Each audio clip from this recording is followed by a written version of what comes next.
আসসালামু আলাইকুম গাইস, কেমন আছেন সবাই? সবাইকে জানাই শুভরাত্রি। ভিডিওটা না টেনে পুরোটা দেখেন। আমাকে অনেকেই কমেন্ট বক্সে এবং ইনবক্সে নক দিয়েছেন যে ভাইয়া এই লেটেটা কেমনে বানাতে হয়, পুরো প্রসেসটা একটু জানতে চাই। তাদের জন্য এবং সবার জন্য আজকে এই লেটেটা দেখেন।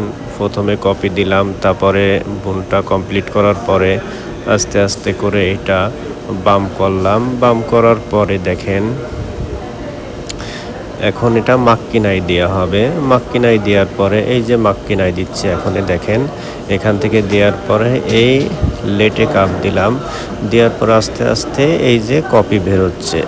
এখন কপির শেষে আপনার দুধ স্টিম করা হচ্ছে। স্টিম শেষে তারপরে কি করবেন, তারপরে আপনারা এই যে আস্তে সুন্দর করে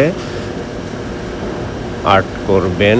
দেখেন যে যেরকম পারবেন, 1 লেয়ার 2 লেয়ার যে যেরকম পারবেন আস্তে আস্তে সুন্দর করে আর্ট করবেন। পরবর্তীতে নিজেই নিজেরটা খেয়ে দেখবেন কেমন হয়েছে। অবশ্যই ভিডিওটা কেমন হয়েছে সেটা কমেন্টসে জানাবেন আমার প্রিয় বন্ধু।